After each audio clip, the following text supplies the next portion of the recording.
Olá, gente, tudo bem? Vamos conversar hoje sobre um dos temas mais importantes da história: as grandes navegações e o sistema capitalista. Vamos entender nessa nossa conversa como se deu todo o processo, né, de países como Portugal, como Espanha, como França e outras nações. Vamos entender como esses espaços, essas nações, utilizaram alguns momentos importantes, né, principalmente alguns momentos econômicos. Nós vamos entender como esses países se utilizaram desses propósitos para se lançarem ao mar e, portanto, conseguir implementar um projeto de expansão dos seus domínios, tá bom? Mas antes da gente entender o que é o processo das grandes navegações e como essa política econômica chamada de mercantilismo se construiu nesses países, nós vamos tentar compreender os antecedentes de todo esse processo. Ou seja, nós vamos compreender quais elementos históricos contribuíram para que esses países se lançassem ao mar, tá bom? Para que esses países construíssem o projeto chamado de mercantilismo e se lançassem na era das grandes navegações. Perfeito? Então, quando a gente fala de antecedentes, nós vamos tentar compreender esses antecedentes em vários campos, né? No campo político, no campo econômico e também no campo religioso. Então, durante os séculos durante os séculos XI até o século XV, as cruzadas foram as principais responsáveis, né, por reativar o comércio, por reavivar o comércio, por dar novos ares ao comércio com o Oriente, trazendo alguns elementos, trazendo algumas especiarias. Mas o que são essas especiarias? Na verdade, essas especiarias eram temperos que esses países utilizavam para que alguns alimentos não viessem a se estragar.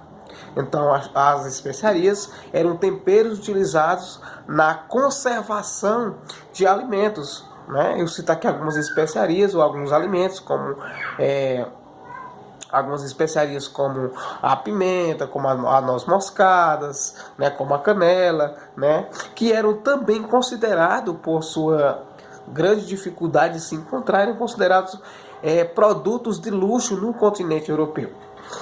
É importante destacar também que esse comércio era dominado, né, por algumas cidades italianas. Então esse comércio era dominado pela Itália. Algumas cidades surgem como as grandes dominadoras desse processo. Eu poderia citar como, por exemplo, Florença, poderia citar Veneza e também Gênova, né? Então essas três cidades italianas, elas acabavam nesse período dominando o comércio, tá bom? Gênova, Florença e Veneza.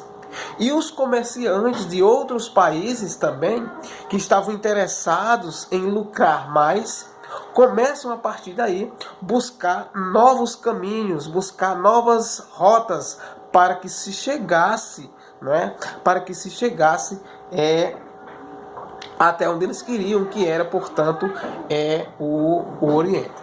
Tranquilo?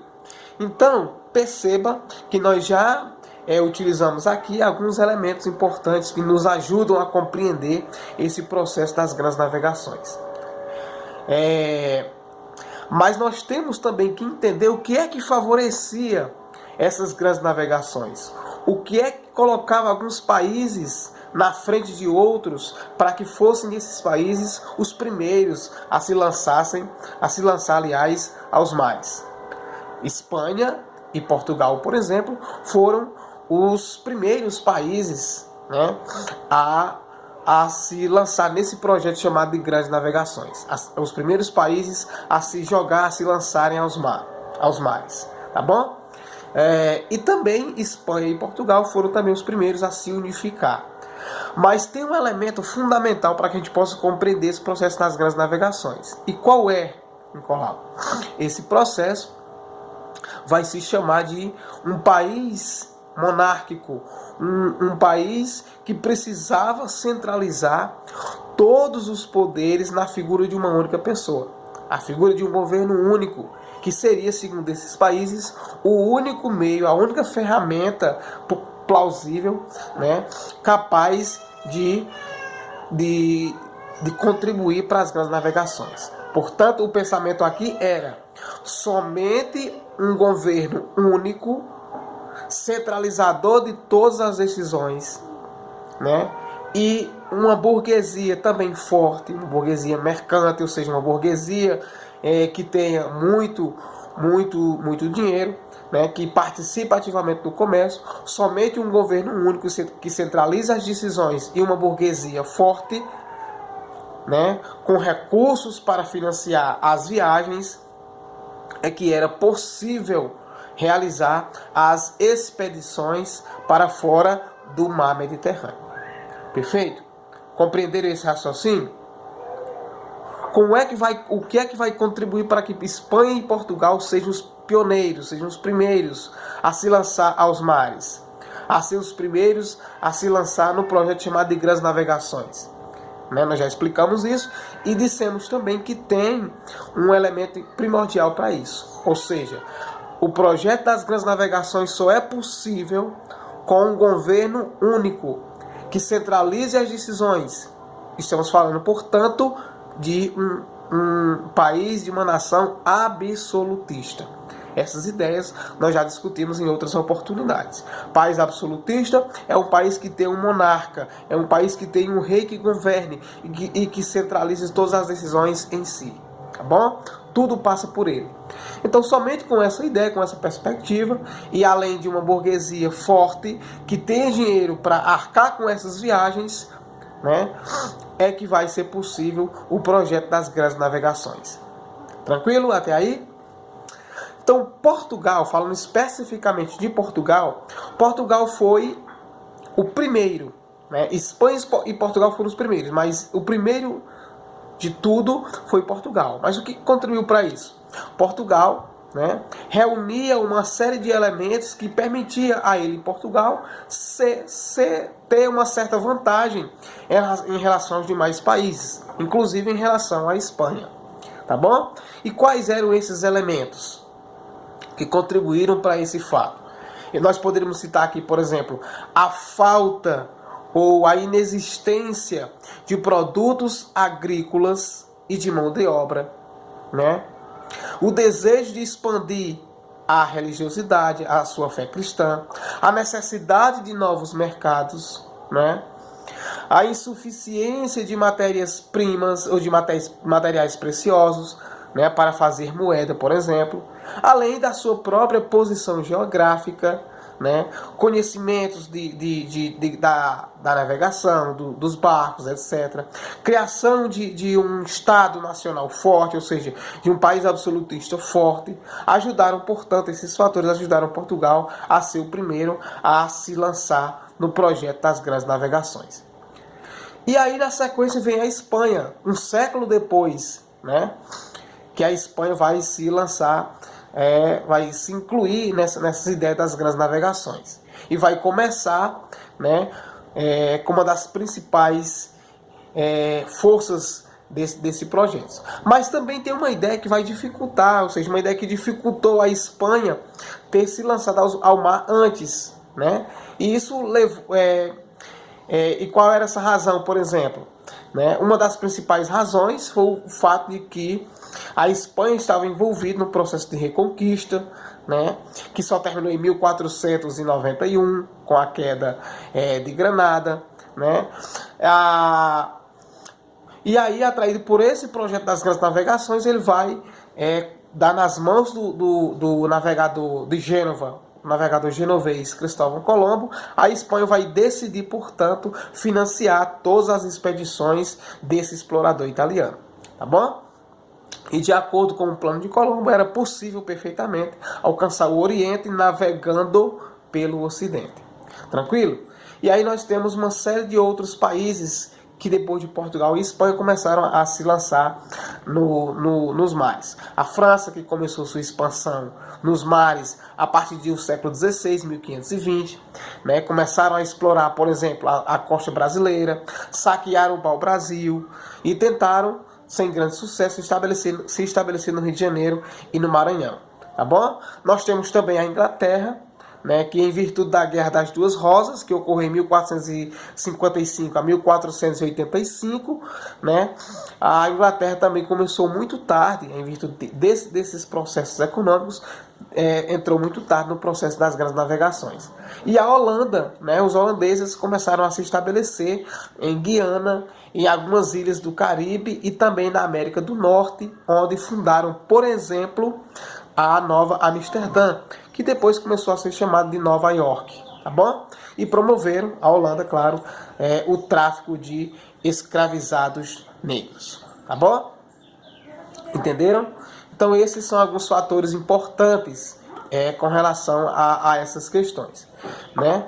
Então quais são as consequências das grandes navegações? Né? Nós vamos perceber, por exemplo, a formação de um sistema colonial, a dominação de outras nações, né? como os astecas, os incas, pelos espanhóis, por exemplo, a descoberta das minas do prata de Potosí, né? Na Bolívia, a ampliação do comércio mundial, né?